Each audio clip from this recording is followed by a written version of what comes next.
तो देख लो, सीमा दीदी मुझे एडवाइस देने वाली थी, बात करने वाली थी, समझाने वाली थी, अब खुद ही रफू चक्कर हो गई।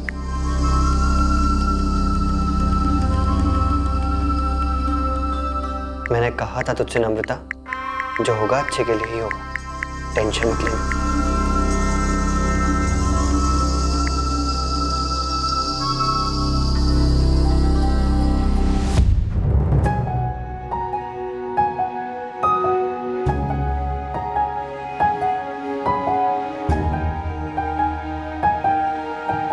नम्रता, वो है ना तुम्हारे पापा का मजदूर हरीलाल, बड़ी आंखें निकाल के देख रहा था हमें। पक्का वो पापा को जाके चुगली करेगी। तू एक काम कर, तू अपने मम्मी पापा को जाके खुद सामने से बोल दे, मैं भी माँ से बोल देता हूँ कि रिश्ता लेकर पहुँच जाए। हाँ ठीक है, मैं बोल देती हूँ कि मैं हिमांशु कनौजिया से प्यार करती हूँ। जैसे ये बात सुनकर तो मम्मी पापा खुशी से नाचने लगेंगे ना।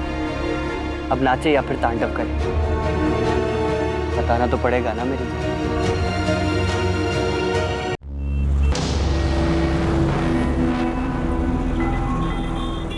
राधा, थोड़ी सी चाय मिल सकती है क्या?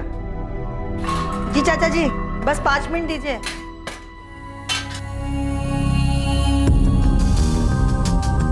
संतोष, जरा फोन तो लगाना, सीमा कहाँ पहुंची है? तुझे देखता हूँ। माँ को ऐसा लगता है जो सीमा दीदी बोलेंगी वो मैं मान लूंगी। मैं बच्ची नहीं हूँ सुमन, मुझे अपने सही गलत की पहचान है। कि नम्रता, तुम्हारे मम्मी पापा मेरी मम्मी और बाकी सब लोगों की तरह वही मानेंगे जो सीमा बुआ कहेंगे। आने दो, देखते हैं क्या बोलती है। हेलो सीमा, कहाँ पर हो? तुम लोग वेट कर रहे हैं तुम्हारा। एक सहेली के घर पे कुछ काम था तो काम खत्म करके आ रही हूँ घर पे।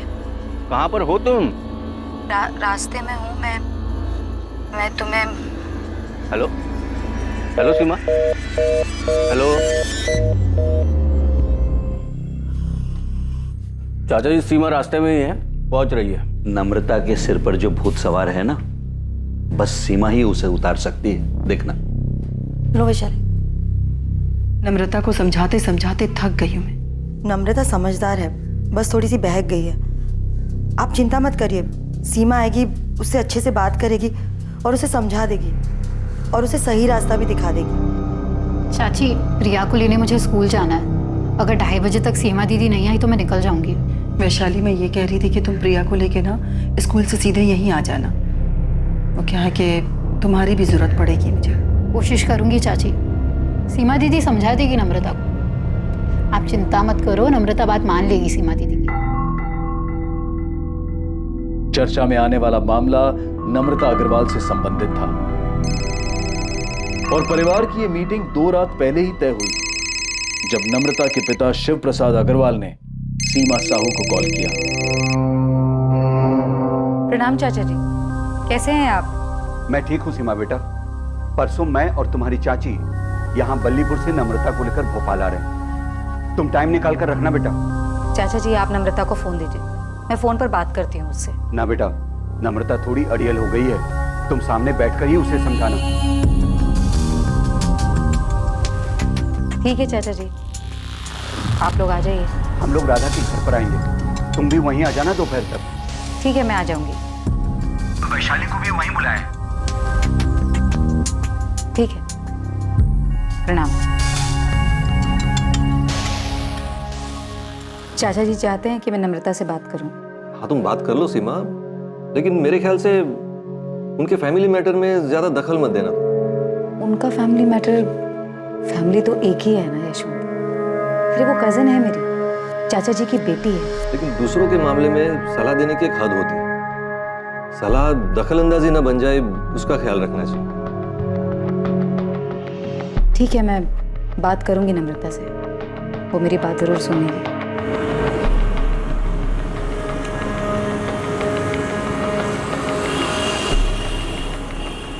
और 21 मार्च को शिव प्रसाद अग्रवाल और लता अग्रवाल अपनी बेटी नम्रता को लेकर सीमा के पास सलाह मशवरे के लिए भोपाल पहुंच गए। मैं तो ऑफिस में हूँ संतोष, मेरी कुछ बात नहीं हुई सीमा से। यशवंत, मेरी 1 घंटे पहले सीमा से बात हुई थी, करीब 1:45 बजे। सीमा ने बोला था कि वो अपनी सहेली के यहाँ पे हैं और थोड़ी देर में पहुंच जाएगी। 3:15 बज गए हैं, अभी तक आई नहीं वो। उसका फोन भी बंद आ रहा है। मैं देखता हूँ संतोष, लेकिन मुझे पता नहीं सीमा किस सहेली के घर क्यों जाने वाली थी। ठीक है।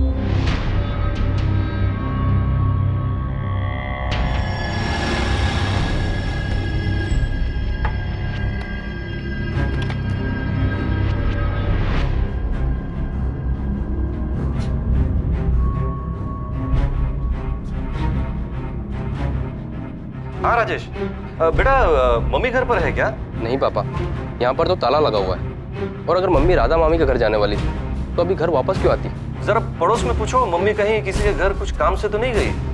ठीक है, मैं पूछता हूँ। सीमा कभी ऐसा तो करेगी नहीं।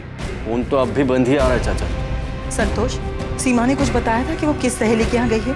वो नहीं बताया था, अचानक उसने फोन काट दिया। पर सीमा ऐसा कभी नहीं करेगी। वो लेट भी होती है तो फोन करके बताती है हमेशा। हाँ, लेकिन यहाँ उसका फोन ही बंद है।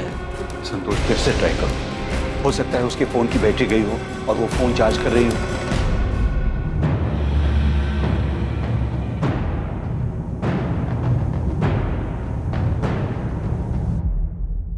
पांडे जी, हॉस्पिटल्स में चेक कराइए कि कहीं कोई एक्सीडेंट का केस वेस तो नहीं आया। सीमा साहू है ना नाम? जी, सीमा साहू, 39 साल। मैडम, मेरी वाइफ कभी ऐसा नहीं करती। वो कभी अपना फोन ऑफ नहीं रखती। मम्मी घर से 11 बजे निकली थी। मैंने पड़ोस में रहने वाली गायत्री आंटी से पता किया।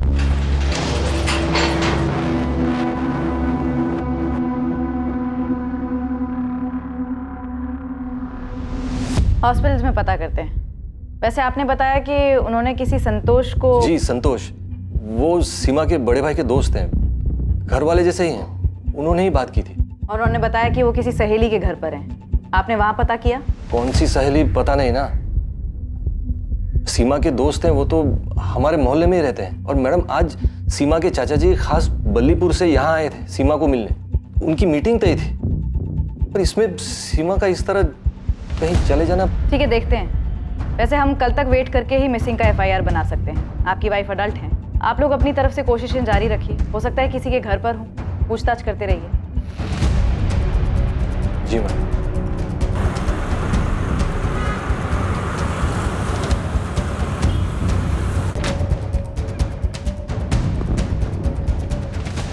क्या कहा पुलिस ने? अभी तक 3 हॉस्पिटल में चेक कर लिया, कहीं कोई एक्सीडेंट का केस नहीं आया।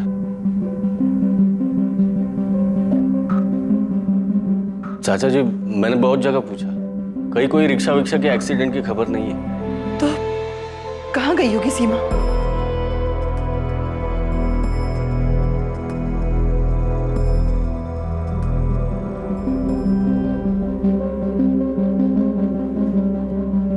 सुमन, ये नम्रता से तेरी बात हो रही थी?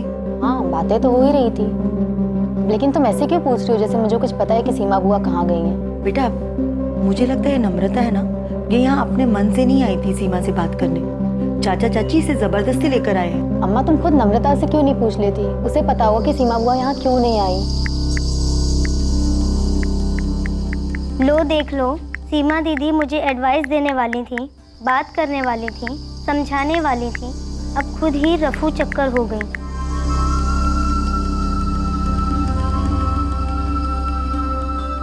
मैंने कहा था तुझसे नम्रता, जो होगा अच्छे के लिए ही होगा, टेंशन मत लेना।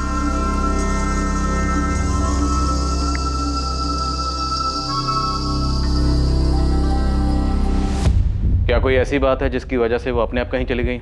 ये क्या बात कर रहे हैं सर? सीमा अपने आप क्यों जाएगी? हाँ सर, सीमा दीदी अपने आप क्यों जाएगी? उनका परिवार है, पति है, बेटा है, हम सब हैं। सीमा हमारे परिवार की मुखिया जैसी है, सब सलाह लेते हैं उससे। वैशाली, ये जो आपकी कजन है नम्रता, इसका क्या माजरा? उससे क्या बात करनी थी? सीमा को क्या समझाना था उसे? फैमिली मैटर था।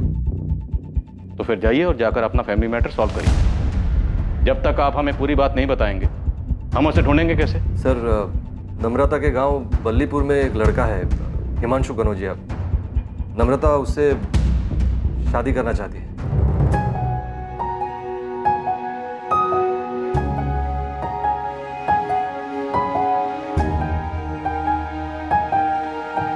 नम्रता, वो है ना तुम्हारे पापा का मजदूर हरीलाल, बड़ी आंखें निकाल के देख रहा था हमें। पक्का वो पापा को जाके चुगली करेगी। तू एक काम कर, तू अपने मम्मी पापा को जाके खुद सामने से बोल दे, मैं भी माँ से बोल देता हूँ कि रिश्ता लेकर पहुँच जाए। हाँ ठीक है, मैं बोल देती हूँ कि मैं हिमांशु कनौजिया से प्यार करती हूँ। जैसे ये बात सुनकर तो मम्मी पापा खुशी से नाचने लगेंगे ना। अब नाचे या फिर तांडव करे, बताना तो पड़ेगा ना मेरी जान। पापा, मैं हिमांशु से शादी करूँ, आप चाहे हाँ कहें या ना। हमारी नाक कटवाएगी तो? नम्रता, इस पूरे जिले में हिमांशु कनौजिया ही मिला तुझे? हाँ, ऐसा कौन सा पहाड़ टूट गया माँ? हिमांशु काम करता है, मेहनत करता है, दिक्कत क्या है? वो हमसे थोड़ा नीचा है, यही दिक्कत है ना। मुझे इससे कोई दिक्कत नहीं। हम कहीं के नहीं रहेंगे बेटा, अगर तू उसके साथ ऐसी हरकत करेगी तो। सर, नम्रता तो एक टांग पर खड़ी थी कि अगर खुशी खुशी उसकी शादी हिमांशु से नहीं करवाई गई ना तो हिमांशु के साथ भाग जाएगी। सर, इसीलिए तो सीमा के चाचा जी नम्रता को यहाँ लेकर आए थे ताकि सीमा नम्रता से बात कर सके, उसको समझा सके। सर, सीमा हमारी बड़ी बहन है, सब उनकी बात मानते हैं। वो दोपहर को 1:30 बजे हमारे भाभी राधा के घर आने वाली थी, जहाँ चाचा जी, चाची जी और नम्रता आए हुए थे। लेकिन ये कौन सी सहेली थी जहाँ आपकी पत्नी सीमा गई थी? यही नहीं पता ना सर, पता नहीं सर। चाचा जी बलीपुर से खास सीमा से मिलने यहाँ आए थे, 1:30 बजे मीटिंग तय हुई थी और ऐसे में सीमा कहीं और चली जाए किसी से मिलने, पता नहीं सर, कुछ समझ में नहीं आ रहा सर। और ये संतोष कौन है जिसने सीमा से फोन पे बात की थी? संतोष हमारे बड़े भाई शंकर भैया के अच्छे दोस्त हैं।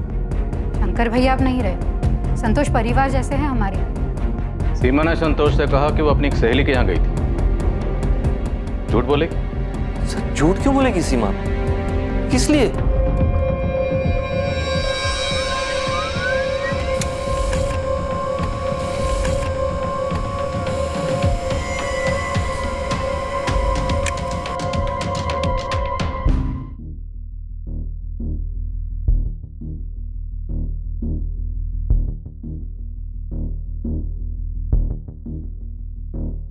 सारे हॉस्पिटल चेक किए, एक्सीडेंट तो नहीं हुआ है। नॉर्मल नहीं है साहब, ऐसे गायब होना।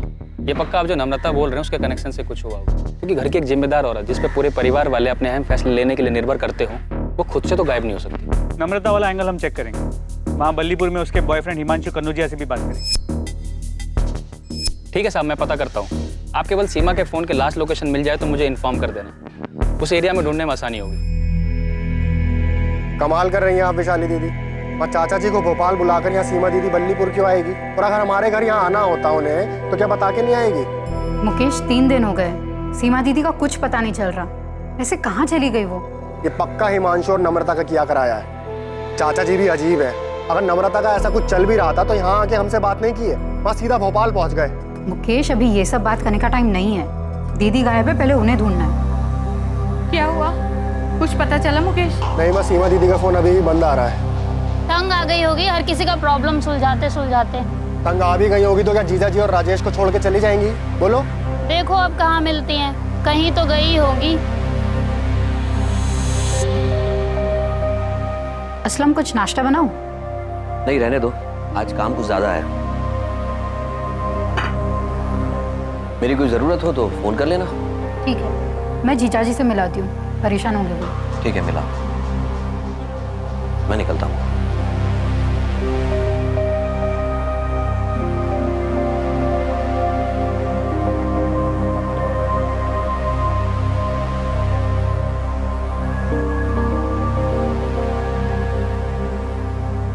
पापा, सीमा दीदी गायब होगी तो हिमांशु क्या कर सकता है? उसे वहाँ बल्लीपुर में पुलिस क्यों उठाने के लिए गई है? नम्रता, भोपाल आने से पहले कुछ बात हुई थी सीमा से तुम्हारी? नहीं हुई थी, और मैं क्यों करूंगी बात? मुझे यहाँ पर जबरदस्ती बात करने के लिए बुलाया गया था, तो मैं उनसे सामने से क्यों करूंगी बात? नम्रता, कहीं तुमने और हिमांशु ने तो कुछ नहीं किया? हाँ पापा, मैंने और हिमांशु दोनों ने मिलकर सीमा दीदी को गायब कर दिया, ताकि वो मुझसे कोई बात ना कर सके, मुझे अपना लेक्चर ना दे सके। बस सीमा दीदी खुद ही चली गई है यहाँ से।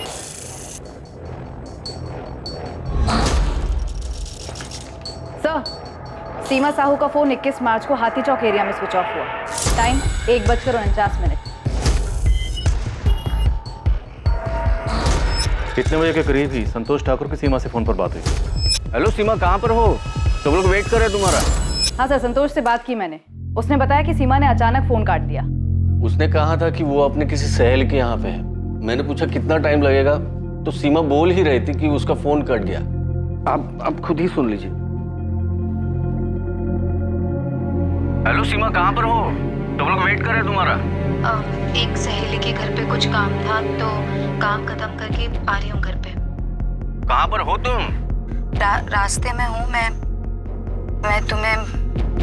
हेलो हेलो सीमा, तुमने ये बातचीत रिकॉर्ड क्यों की? वो मेरा कॉल रिकॉर्डिंग हमेशा ऑन रहता है। संतोष से बातचीत के दौरान फोन कट हुआ और फिर स्विच ऑफ हुआ। लेकिन सर 21 मार्च को सिर्फ एक और ऐसा नंबर है जिससे सीमा के नंबर पर कॉल आया था। किसका नंबर है? असलम शेख का। हेलो, हाँ जी, वो सीमा दीदी हमारी पत्नी वैशाली की बड़ी बहन है। तुमने 21 मार्च की सुबह सीमा से बात की, जिस दिन वो लापता हुई। जी बात की थी हमने। तुम्हें सीमा के कहीं जाने या गायब होने की जानकारी है? उस दिन सीमा दीदी एक ही बात को लेकर बहुत परेशान थी। उनकी चचेरी बहन है नम्रता, उससे बात करके उनको कुछ समझाना था। हमारी पत्नी वैशाली ने हमसे फोन करके कहा था हम बात कर लें दीदी से, इसीलिए हमारी बात हुई थी सुबह 8 बजे। और कॉल रिकॉर्ड के हिसाब से भी असलम का फोन 8 बजे का ही। इस सीमा साहू के बारे में और पता करो, पूरा परिवार से सलाह लेते, तो मतलब काफी समझदार और मैच्योर किस्म की लेडी। ऐसे तो कहीं नहीं जा सकते। कॉल रिकॉर्ड्स निकलाओ और देखो कि और किस किस से बात होती रही। हाँ सर, भोपाल जाने से पहले मेरी और नम्रता की बात हुई थी कि कैसे सीमा दीदी को समझाए कि वो नम्रता को ज़्यादा ज्ञान ना बांटे, उल्टा उसके मम्मी पापा को समझाए। हम कुछ गलत नहीं कर रहे थे, उससे शादी करनी है हमको। तो देखा कि सीमा साहू को समझाना मुश्किल हो, इसीलिए तुमने और नम्रता ने गलत रास्ता अपनाया। सीमा दीदी कुछ ज़्यादा ही दखल अंदाजी करती हैं सबके लाइफ में, बड़ा जज समझती हैं अपने आप को। तू वैशाली दी से बात कर ले। मैंने वैशाली दीदी से ही बात की थी। आप तो मुझे सपोर्ट करो वैशाली दीदी, क्या सब कुछ सीमा दीदी के हुक्म से ही चलेगा? नम्रता, मैं कुछ भी बोलूं पर तुम्हारे पापा सिर्फ सीमा दीदी की बात सुनेंगे। भोपाल आ रहे हैं सीमा दीदी से मिलने, तो बस समझ लो कि सीमा दीदी तुम्हें ही समझाने वाली कि तुम गलत कर रही हो। कोई कुछ भी कहे, शादी तो मैं हिमांशु से ही करने वाली हूँ, फिर चाहे वो सीमा दीदी हो या कोई और। बाहर में गई सीमा दीदी, चलो भाग चलते। नम्रता, मैं माँ को अकेले से छोड़कर नहीं जा सकता। तुम एक बार सीमा दी से बात कर लो, क्या पता जज साहिबा हमारे पक्ष में ही फैसला सुना दे। ऐसा हो ही नहीं सकता, मैं जानती हूँ उनको अच्छे से। फैमिली में अपना पावर दिखाना अच्छा लगता है उनको। गलत तब होता सर जब मैं नम्रता को भगा कर ले जाता, लेकिन मैं ऐसा नहीं करता, क्योंकि बाद में बल्लीपुर में तकलीफ मेरी माँ झेलती। मैं शादी करना चाहता था सर, लेकिन आप जिस तरह से सवाल कर रहे हैं ऐसा लगता है जैसे मैंने कुछ किया है। तो मैं इतना बेवकूफ़ नहीं हूँ सर कि सीमा दीदी के साथ कुछ करता। तो नम्रता ने खुद से कुछ किया है सर। उनके पूरे परिवार में सीमा दीदी का ही हुक्म चलता है। सब अपने छोटे बड़े मसले लेकर उनकी चौखट पर पहुंच जाते हैं। सारे फैसले सीमा दीदी ही करती है। अब किसी को ठेस पहुंची होगी सर उनके फैसले से। सर, मेरी और नम्रता की शादी की बात निकले अभी 1 महीना भी नहीं हुआ है। आपको लगता है कि हमने उनका मर्डर हमने तो मर्डर की बात भी नहीं। लेकिन सर आप ही ने कहा है कि सीमा दीदी को कुछ किया, तो कोई क्या करेगा सर? अगवा करके कोई ऐसे ही रखेगा क्या? तो मर्डर हुआ है उसका? अरे सर, आप तो मुझे ही चक्कर में फंसा रहे सर। मैंने तो बस ऐसे ही कहा है। आज 4 दिन हो गए सर, कोई ऐसे ही थोड़ी चला जाता है। सीमा साहू का ऐसे अचानक गायब होना हर किसी की समझ से परे था। सीमा के चाचा शिव प्रसाद और चाची लता खुद को इस घटना के लिए जिम्मेदार मान रहे थे। कहीं सबके पीछे की वजह यह तो नहीं थी कि वो सीमा से अपनी बेटी के लिए सलाह मशवरा करना चाहते थे। परिवार के सभी लोग सीमा को अपनी शक्ति का स्रोत और सबसे विश्वसनीय मानते थे, लेकिन अब किसी को समझ में नहीं आ रहा था कि सीमा कहां चली गई और उसके साथ क्या हुआ।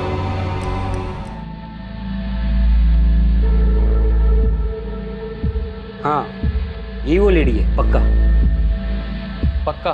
दोस्त कितनी बार बोलूं? हाँ पक्का। हमारे होटल में सीसीटीवी कैमरा भी। यही वो लेडी है जो 21 मार्च को आई थी।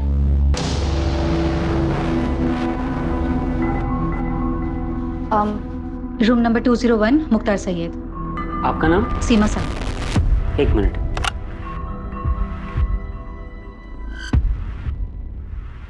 मुख्तार सैयद, ये कौन है? उस दिन सुबह ही चेक इन किए थे। बुजुर्ग आदमी थे। 21 मार्च को चेक इन किए थे और 22 मार्च की सुबह को चेकआउट कर दिए थे।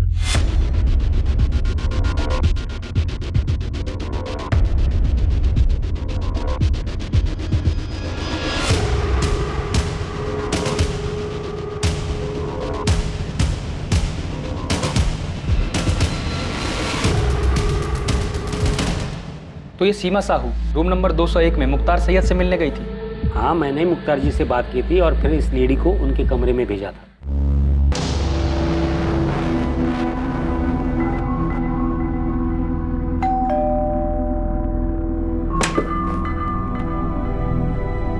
सीमा साहू जी आइए।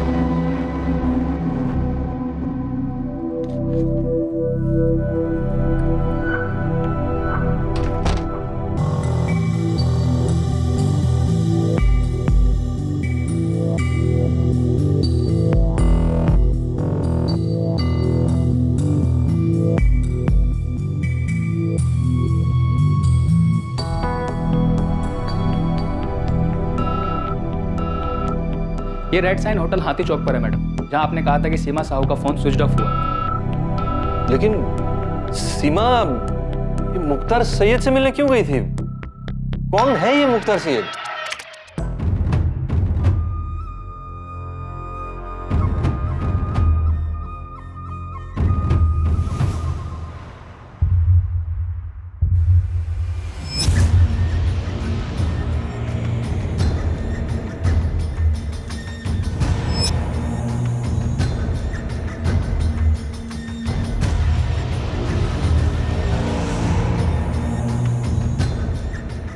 पता नहीं सर ये कौन है।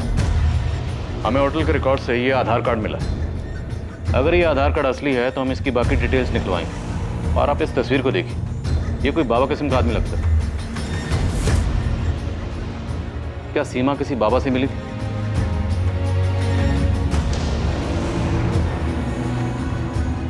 ये जो बुरी ताकतें हैं सीमा, हमें उन पर काबू पाना है।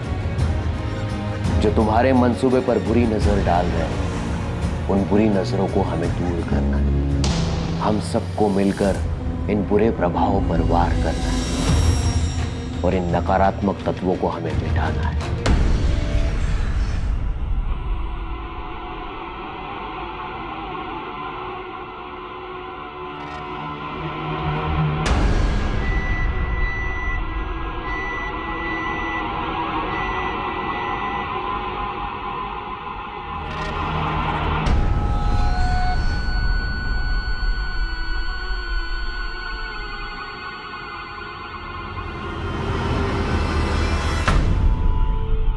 क्या इससे वो सारी बुरी शक्तियां खत्म हो जाएंगी जो आसपास मंडरा रही हैं?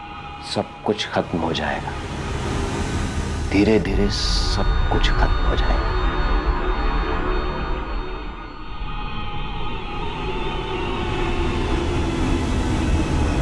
सर आप बाबा बाबा की बातें कर रहे हैं, लेकिन सीमा ने कभी इन बातों पर विश्वास नहीं किया। सर ये मुख्तार सैयद है कौन? राजेश, सब कुछ तुम्हारे सामने है। तुम्हारी माँ कहाँ गई थी, किससे मिलने गई थी? सर जो आप आदमी दिखा रहे थे मुख्तार सैयद, सर ये तो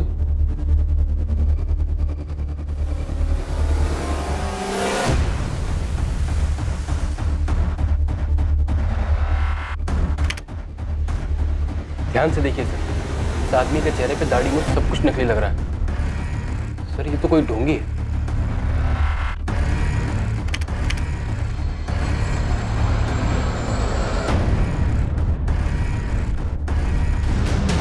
सही कह रहे हो राजेश, इसकी दाढ़ी मुझे नकली लग रही है। पर इस तरह के आदमी से मिलने के लिए तुम्हारी माँ क्यों गई होगी?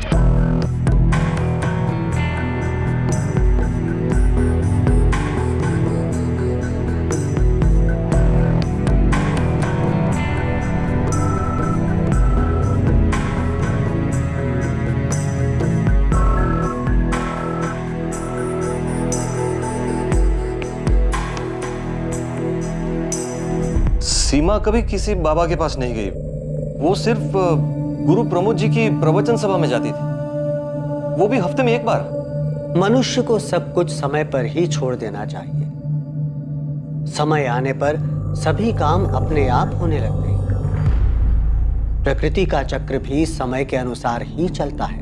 वैशाली, तुम्हारी बहन मुख्तार सैयद से क्यों मिली होगी? मुझे नहीं पता। मैं तो ये भी नहीं जानती कि ये कौन है और दीदी उस दिन वहां क्यों गई, जबकि उस दिन दीदी को नम्रता के मुद्दे को सुलझाना था। तुम्हें किसी पे शक? हम गुरु प्रमोद जी से तो बात करेंगे ही, पर क्या कोई ऐसा है जिस पर आपको शक हो? क्योंकि आपकी पत्नी सीमा को देखकर ऐसा लग रहा है जैसे वो कुछ ठीक नहीं है। ये देखिए।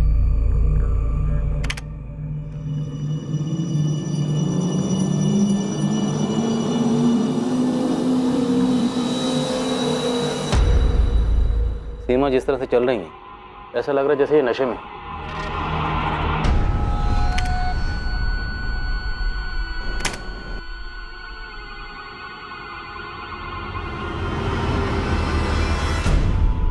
हाँ सर, लग तो रहा है कि नशे में। ऐसा लगता है जैसे इन्हें कुछ दिया गया।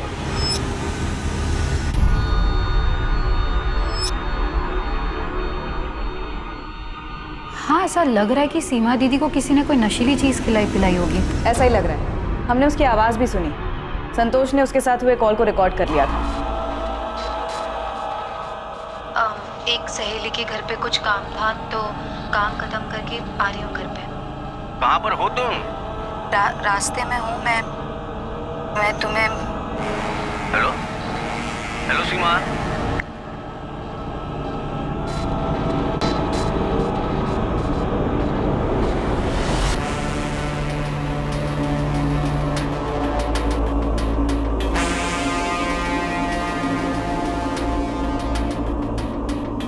रास्ते में हूँ मैं तुम्हें।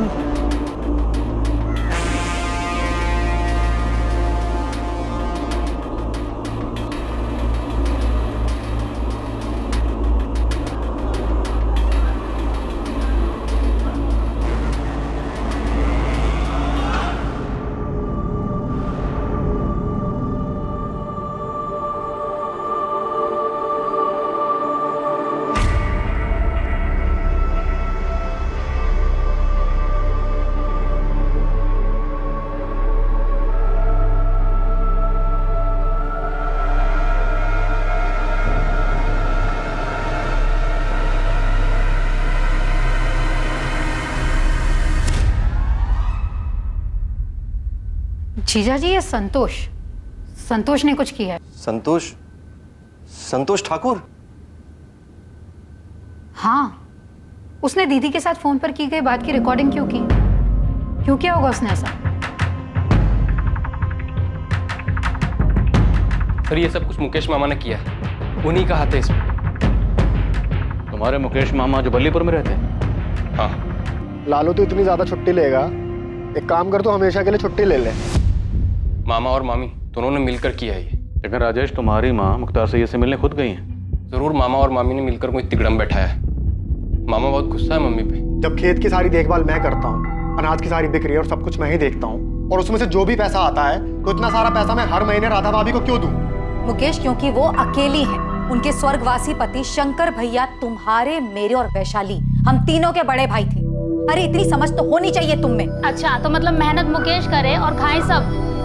अच्छा, मुझे अच्छी तरह पता था मुकेश की जुबान के पीछे ना शब्द तुम्हारे ठूसे हुए हैं। तो मतलब हम वहाँ गांव में बैठकर चक्की पीसते रहे और यहाँ शहर में सब मलाई खाएं। सीमा दीदी, क्यों ना मुकेश को ज्यादा हिस्सा। तुम बीच में मत बोलो। अरे घर हमारे पापा का है, खेत हमारे पापा का है, और मुकेश इस समय जो बात कर रहा है ना, घर और खेत बेचने वाली। तो क्या हमारा हक नहीं बनता गाँव छोड़कर शहर आकर एक बेहतर जिंदगी जीने की? बेशक शहर आओ, लेकिन खेत और घर बेच कर नहीं। मतलब हम अपनी जिंदगी गांव में बैठ के पिसवाएं और आप लोग यहाँ मजे से ठाट से रहो। जो भी हम खेत में मजदूरी करते हैं उसका हिस्सा सबको मिले, लेकिन एक फैसला नहीं कर सकते घर और खेत बेचने का। अरे मुकेश, खेत और घर में शंकर भैया तुम्हारा, मेरा और वैशाली का, हम सबका बराबर का हिस्सा है। हमारी शादी से पहले सब काम मुकेश ही संभालता आ रहा था और शादी के बाद हम दोनों मिलकर संभाल रहे हैं। हाँ, तो अब नहीं संभाला जा रहा है ना, तो छोड़ दो। वहां हम किसी और को लगा देंगे, माँ को अपने पास बुला लेंगे। तुम और मुकेश निकल जाओ इन सबके बीच से। सीमा, गुस्से पर काबू रखो। यशवंत, मुझे पता है मैं क्या कर रही हूँ और क्या बोल रही हूँ। अरे मुकेश को ये सारी चाबी चढ़ाने वाली ना ये चंचल है। अच्छा, मैंने चाबी चढ़ाई है? मतलब आज तक आप दोनों बहनें मिलके मुकेश को अपने अंगूठे के नीचे दबाकर चलती आई और आज जब मुकेश की जबान चलने लगी तो मैंने चाबी चढ़ाई। चंचल, तमीज में बात करो। अरे तुम भी डरपोक हो। ये सीमा दीदी आज तक अपनी मनमानी करती है और आगे भी अपनी चलाती रहेंगी। चंचल! अरे दीदी, आप भी इन्हीं के नीचे दबी हुई हैं। चल, चुप कर। चुप। मुकेश मामा और चंचल मामी के अंदर बहुत गुस्सा भरा मम्मी के लिए। तो तुम्हें लगता है मुख्तार सैयद उनका भेजा हुआ कोई बंदा हो सकता है? संतोष, हाँ हमें भी डाउट तो हुआ था कि संतोष ने कॉल रिकॉर्ड क्यों किया। जीजा जी मानने को तैयार नहीं है, लेकिन मैं कह रही हूँ ये संतोष की नज़र दीदी की तरफ मुझे कभी ठीक नहीं लगी। मुझे भी अजीब लग रहा है कि उसने आके दीदी का कॉल रिकॉर्ड क्यों किया। एड्रेस तो यही है सर, लेकिन मैं यहाँ 15 सालों से रहता हूँ। इदरीस खान नाम है मेरा। और सर मैंने आज तक किसी मुख्तार सैयद नाम के आदमी को यहाँ हुसैन नगर में न देखा है न सुना है। जरा ध्यान से देखिए, फोटो से भी पहचान में नहीं आ रहा। नहीं सर, चाहिए तो मस्जिद के इमाम साहब से भी पूछ के देखता हूँ, लेकिन ये एड्रेस मेरा ही है।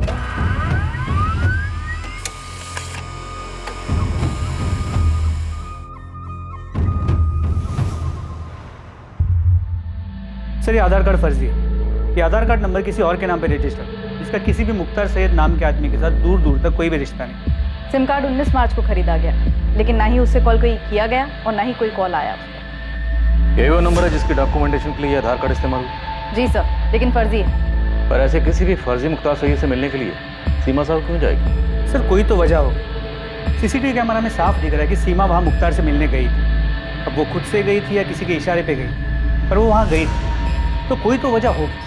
ये आप बार बार क्यों पूछ रहे हो कि मैंने सीमा का कॉल रिकॉर्ड क्यों किया? क्योंकि सीमा के फोन पर आखिरी कॉल तुमने किया था 21 मार्च 1:45। और ये महज इत्तेफाक नहीं है कि सीमा गायब है, वो नशे में लग रही है और तुमने कॉल रिकॉर्ड किया। क्यों? सर मेरे फोन में कॉल रिकॉर्डर हमेशा ऑन रहता है सर। इससे पहले सब लोगों के कॉल रिकॉर्ड हुए हैं सर, मैं आपको दिखाता हूँ। ये बताओ कि तुम्हारा रिकॉर्डर ऑन क्यों रहता है? सर मेरा प्रॉपर्टी डीलिंग का बिजनेस है। कभी कभी फोन पर कोई धमकी देता है, इसलिए अपने सेफ्टी के लिए मैं रिकॉर्ड कर लेता हूँ। और सर मैं सीमा के बड़े भाई का जिगरी दोस्त रहा हूँ। उसके फैमिली के साथ मेरा अपने फैमिली जैसा रिश्ता है। और सीमा, उसके साथ तुम्हारा कैसा रिश्ता है? अब आप ये वाहियात इल्जाम मुझे पर लगाएंगे? ये आप लोग संतोष जी से ऐसे भद्दे सवाल कैसे पूछ सकते हैं और उन पे इल्जाम कैसे लगा सकते हैं? क्योंकि सीमा गायब हुई है, तुम्हारे स्वर्गवासी पति की छोटी बहन। तो सीमा के गायब होने में संतोष जी का कैसे हाथ हो सकता है? फिर किसका हो सकता है, आप ही बता दीजिए। मुझे क्या पता, हो सकता है नम्रता जिससे शादी करना चाहती है उस लड़के का हाथ हो। वैसे भी नम्रता बहुत चिड़ी हुई थी और उसने मेरी बेटी सुमन को भी बताया। क्या बताया था? मैं तो कहती हूँ अच्छा है सीमा दीदी कहीं बिजी हो जाए और यहाँ पर आए ही ना, इससे तुम्हारी प्रॉब्लम सॉल्व हो जाएगी। अरे बात करो ना उनसे। नहीं करनी मुझे उनसे बात। क्यों हर फैसला सब लोग उनसे पूछ कर लेते हैं? अब मैं 20 साल की हो गई हूँ, मैं अपने सही गलत के फैसले खुद ले सकती हूँ। नम्रता ऐसा कह रही थी, पर अम्मा क्या नम्रता उस हिमांशु के साथ मिलकर ऐसा कुछ करेगी कि बुआ? देखिए संतोष जी भले आदमी हैं और हमारे परिवार को अपना परिवार मानते हैं। हमें पूरा शक है कि सीमा के गायब होने में किसी अपने का ही हाथ है, इसलिए पूछताछ तो हम सबसे करेंगे राधा जी। और अब तो FIR भी बन चुका है। संतोष जी भले आदमी हैं और हमारे परिवार को अपना परिवार मानते हैं। हमें पूरा शक है कि सीमा के गायब होने में किसी अपने का ही हाथ है, इसलिए पूछताछ तो हम सबसे करेंगे राधा जी।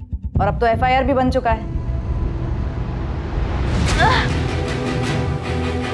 मैं क्यों अपनी दीदी के साथ कुछ करूंगा? तूने जो कुछ भी किया है उसकी वजह है तेरे पास मुकेश।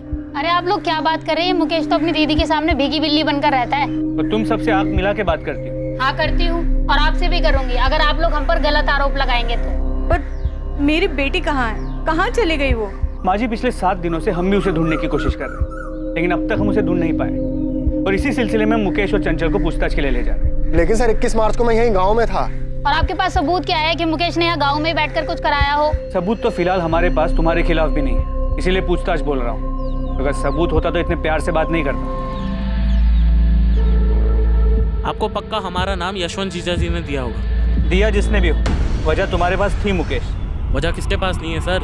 सभी तो सीमा दीदी के थाक से थक चुके थे, खुद यशवंत जीजा जी भी। ये नहीं बताया उन्होंने? सीमा साहू की थाक से? तुम्हारी ये बड़ी बहन क्या कोई गैंग लीडर थी? गैंग लीडर का तो पता नहीं सर, लेकिन हम सब भाई बहन, उनका पति, उनका बेटा राजेश, सब पर उनकी धाक थी। घर में सबसे बड़ी थी वो, इसलिए पापा जी ने सारी कमान उनके हाथ में दे दी। सब पर राज चलाती थी वो। ये क्यों नहीं बताया यशवंत जीजा जी ने आपको? सीमा, कभी कभी तुम्हारा दूसरों की जिंदगी पर हावी होना दखल अंदाजी की हद तक चला जाता। यशवंत, अगर मैं फैसले लेना बंद कर देती हूँ तो सबकी जिंदगी बिखर गई होती अब तक। ये तुम्हारी गलतफहमी है सीमा। दूसरों के बारे में फिक्र करना अच्छी बात है। लोग जब तुम्हारे पास सलाह मशवरा करने आते हैं वो अलग बात है, लेकिन जब तुम दूसरों की जिंदगी में सही गलत के फैसले लेने बैठ जाती हो ना, वो गलत है। यशवंत, जो इंसान फैसला लेता है उसे सही गलत का पता नहीं होता। वो बस एक फैसला लेता है और उस एक फैसले को सही बनाने की कोशिश करता है, उसे सही दिशा देता है। मैं भी बस वही कर रही हूं। सीमा, हर एक का नजरिया तुम्हारे जैसा नहीं होता। तुम्हारा फैसला किसी के लिए गलत भी हो सकता है, और अगर कभी किसी को तुम्हारा फैसला ज्यादा गलत लग गया ना, तो वो कुछ बहुत गलत कर सकता है। और सिर्फ जीजा जी ही क्यों, उनका बेटा राजेश वो भी चिढ़ता है अपनी माँ से। मम्मी, मैं 18 साल का हो चुका हूँ। मेरे फोन में और मेरा बैग में ताक झाक करना बंद करो। मुझसे इस तरह से बात करने की हिम्मत कैसे हुई तेरी? तो क्या करूं मम्मी? मैं दूसरों की तरह तुम्हें अपनी जिंदगी के फैसले नहीं लेने दे सकता। सॉरी, ये मेरी जिंदगी और इसे मैं अपने हिसाब से जीना चाहता हूँ। प्लीज मुझे जीने दो। वैशाली, अब तू मुकेश की तरफदारी करना बंद कर और अपना घर संभाल, ठीक है? तुम समझती क्या हो अपने आप को दीदी? किसी भी बात पे मुझे ही ताना मारोगी? वैशाली, तुम्हें सही गलत की परख नहीं है। हाँ हाँ, भगवान ने हमारे हिस्से की भी सही गलत की समझ तुम्हें ही दी है। तुम जीजा जी को तो कुछ बोलने देती हो नहीं, और यहाँ मुझे लेक्चर देती हो कि मैं अपना घर संभालूं। सीमा, मुझे चेक मिला, लेकिन हर महीने तुम जितना भेजती हो उससे ज्यादा है इस बार। हाँ भाभी। अच्छा, सुमन को जो एक्स्ट्रा क्लासेस ज्वाइन करनी थी ना उसके कोर्स के लिए, उसे ज्वाइन करने दीजिए। हमारी सुमन पढ़ाई में बहुत अच्छी है भाभी, और शंकर भैया भी तो चाहते थे ना उसे खूब पढ़ाना। सीमा, कितना ख्याल रखती हो तुम हमारा। हमारी हर छोटी से छोटी बात तुम्हें याद है। और सिर्फ मैं नहीं, आप भी हर छोटी से छोटी चीजों का ध्यान रखती हैं, और सिर्फ मेरी नहीं, पूरे परिवार की। फिर मेरा भी तो इतना फर्ज बनता है ना। इतना प्यार दिया ना तुमने कि मुझे कभी उनकी कमी का। भाभी, आप हमारे ही परिवार का हिस्सा हैं। और सर लिख के ले लो, सिर्फ राधा भाभी हैं जो सीमा दीदी के गुणगान गाएंगी, क्योंकि जब उन्हें पैसे मिलते हैं तो वो आंख भी मूंद लेती है। किससे आंख मूंद लेती है राधा? वही जो चल रहा है सीमा दीदी और संतोष भैया के बीच।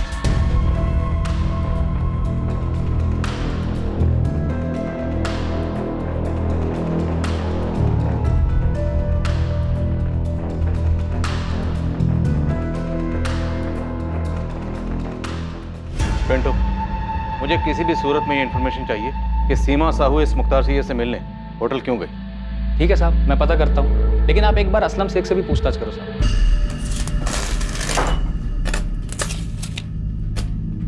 हे हाशिम, इधर आ। ये दरवाजे का माप था ना तेरे पास बराबर, ये 4 इंच छोटा कैसे हो गया? असलम भाई, पहले माप देखो आप।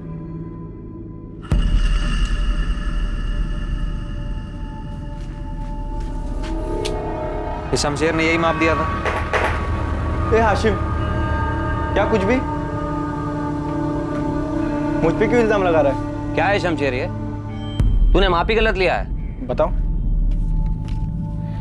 तो इस असलम शेख का नाम कहीं इसलिए तो नहीं ले रहा क्योंकि असलम शेख भी मुसलमान है और ये मुख्तार सैयद भी? नहीं साहब, क्या आप भी धर्म की बात को बीच में लेके आ रहे हैं? मैंने असलम शेख का नाम इसलिए लिया है क्योंकि वैशाली उसकी दूसरी बीवी है, एक चिढ़ खाई हुई पहली बीवी है फौजिया। अगर खाने की चीज को दोबारा ऐसे फेंका ना तो 2 थप्पड़ लगाऊंगी। अब जाओ, खुद साफ करो, उठाकर प्लेट में रखो और खाओ। पापा भी तो ऐसी प्लेट फेंकते हैं। पापा जैसे बनोगे तुम? पापा जैसे बनोगे तुम? हाँ? तुम भी तो उनके जैसे मुझे मारती हो। वो तुम्हें मारते हैं और तुम मुझे मारती हो। साहब, इस फैमिली में बहुत कुछ प्लास्टिक पेंट चढ़ा हुआ है। ये फौजिया नफरत करती थी वैशाली से और उससे भी ज्यादा सीमा साहू से, क्योंकि सीमा ने ही वैशाली और असलम शेख की शादी के लिए मंजूरी दी। फौजिया के पति को घर से छीन के लेके आ गई थी। सर, 5 कांस्टेबल्स को हाथी चौक से लेकर राधा के घर और सीमा के घर तक 10 बार दौड़ा चुकी। इन दोनों इलाकों में किसी ने भी 21 मार्च के दिन सीमा को घर वापस आते या कहीं और देखे जाने की कोई जानकारी ही नहीं। आज पूरे 7 दिन हो, वो इतने दिनों तक सीमा को छुपा के रखेगा? साहब, ये लेडी परिवार के अंदर ही सबके रास्ते में आई। मुझे तो ऐसा लग रहा है किसी ने इसको रास्ते से हटाया।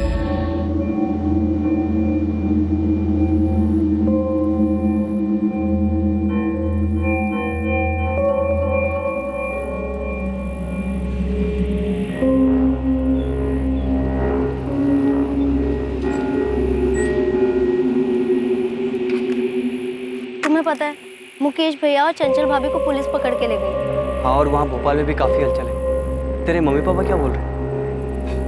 पूछ रहे हैं मुझसे बार बार कि कैसे मैंने सीमा दीदी को गायब कर दिया, जैसे मैंने कोई झाड़ फूक करके उनको अपने वश में कर लिया।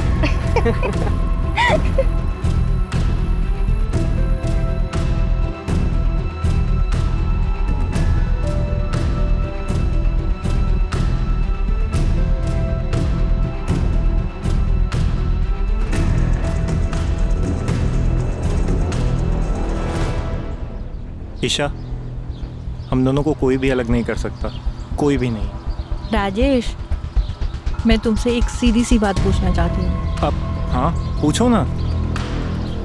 तुमने अपनी माँ के साथ क्या किया?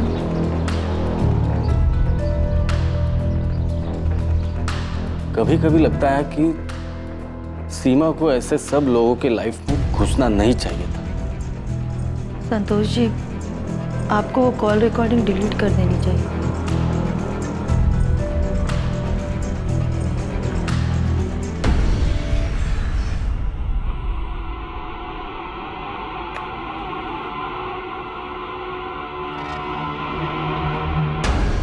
ये तुम्हारी हर परेशानी को खत्म कर देगा सीमा। ये हर बुरे साये को मिटा देगा।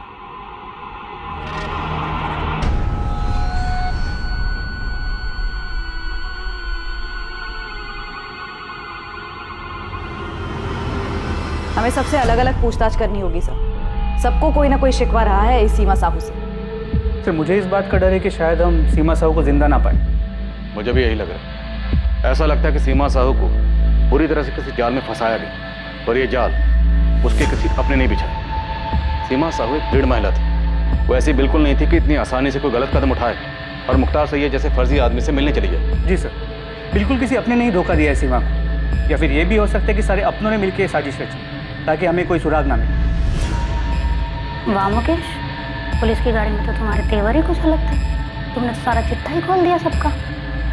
तुम्हें लगता है पुलिस हमारा भरोसा करेगी? यही तो प्रॉब्लम है ना तुम्हारे साथ। सीमा दीदी ने ना तुम्हें खुद पर ही भरोसा ना करने लायक बनाकर छोड़ा। अरे कॉन्फिडेंस दिखाओ, थोड़ा कॉन्फिडेंस।